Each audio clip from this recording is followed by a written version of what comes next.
Hello দর্শক, আসসালামু আলাইকুম। সবাইকে স্বাগতম জানাচ্ছি আমার আজকের পর্বে। আজকে আমি আপনাদের দারুণ মজার ডিম পিঠা তৈরি করে দেখাবো। খুবই অল্প সময়ে ঝটপট এই মজাদার ডিম পিঠা তৈরি করে নেওয়া যায়, যে কেউ খুব সহজে তৈরি করে নিতে পারবেন। এই নাস্তাটি তৈরি করে 10 থেকে 15 দিন রেখে খেতে পারবেন। আশা করছি আমার আজকের এই ডিম পিঠার রেসিপিটি আপনাদের সবার কাছেই ভীষণ ভালো লাগবে। তো চলুন রেসিপিটি দেখে নিচ্ছি। এই রেসিপিটি তৈরি করার জন্য প্রথমে একটি মিক্সিং বলে একটি ডিম ভেঙে নিয়ে নিচ্ছি। এর মধ্যে 1/4 কাপ পরিমাণ চিনি দিয়ে দিচ্ছি। চিনি ডিমের সাথে খুব ভালো করে মিশিয়ে নিতে হবে, আর ডিমটাকে খুব ভালো করে ফেটিয়ে নিতে হবে, যাতে করে এর মধ্যে কোনো প্রকার লাম্পস না থাকে আর চিনিটা গলে ডিমের সাথে ভালো করে মিশে যায়।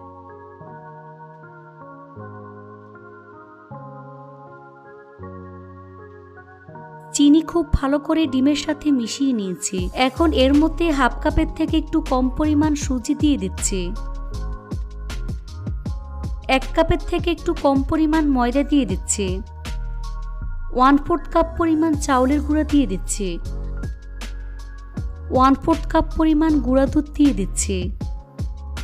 1/4 কাপের থেকে একটু কম পরিমাণ নারকেলের গুঁড়ো দিয়ে দিচ্ছি।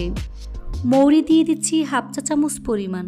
সামান্য পরিমাণ এলাচের গুঁড়া দিয়ে দিচ্ছি। এবার সবগুলো উপকরণ খুব ভালো করে মিশিয়ে টাইট একটি ডো তৈরি করে নিতে হবে। এর মধ্যে কোনো প্রকার পানি ব্যবহার করা যাবে না। ডিম আর চিনি থেকে অনেকটা পানি বের হয়ে যাবে, এতেই মাখানো হয়ে যাবে। খুব ভালো করে মধ্যে সময় নিয়ে ডো তৈরি করে নিতে হবে।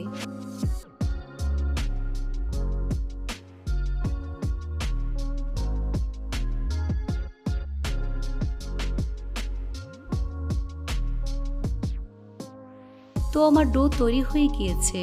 এখন হাতের মধ্যে সামান্য পরিমাণ তেল মেখে নিচ্ছি। এখান থেকে অল্প পরিমাণ মিশ্রণ নিয়ে প্রথমে হাত দিয়ে এভাবে চেপে গোল বলের মতো তৈরি করে নিতে হবে।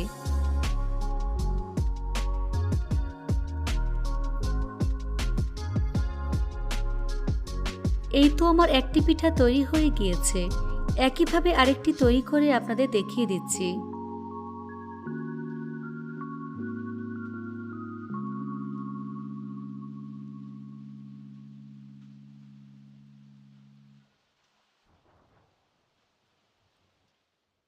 একইভাবে সবগুলো পিঠা আমি তৈরি করে নিয়েছি। এখন চুলে একটি কড়াই বসিয়ে পরিমাণ মতো সয়াবিন তেল দিয়ে তেলটাকে লো আঁচে গরম করে নিয়েছি। চুলার আঁচ একেবারে লোতে রেখে নাস্তাগুলো একে একে দিয়ে দিচ্ছি। চুলার আঁচ লো টু মিডিয়াম হিটের মাঝামাঝি রেখে এই নাস্তাগুলোকে ভেজে নিতে হবে। কিছুক্ষণ পর যখন দেখবেন নাস্তার কালারটা চেঞ্জ হয়ে গিয়েছে, তখন এগুলোকে উল্টে দিচ্ছি।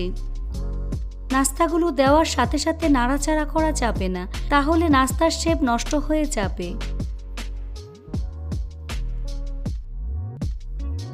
এভাবে অনবরত উল্টে পাল্টে গোল্ডেন ব্রাউন কালার এবং ক্রিস্পি করে ভেজে নিতে হবে।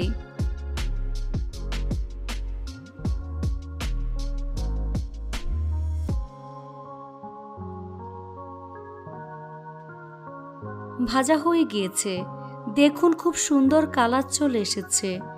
এখন ছাঁকনি দিয়ে তেল ছেঁকে নাস্তার প্লেটে নিয়ে নিচ্ছি।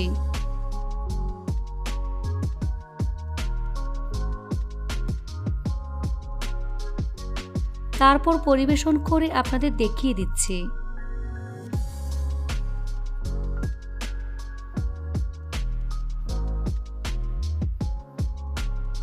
দেখুন আমার পিঠাগুলো দেখতে মাশাআল্লাহ কতটা সুন্দর হয়েছে।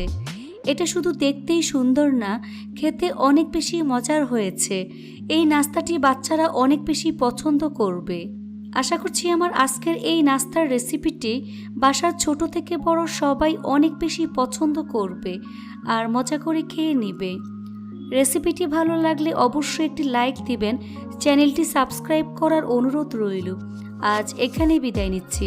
সবাই অনেক বেশি ভালো থাকবেন। আল্লাহ হাফেজ।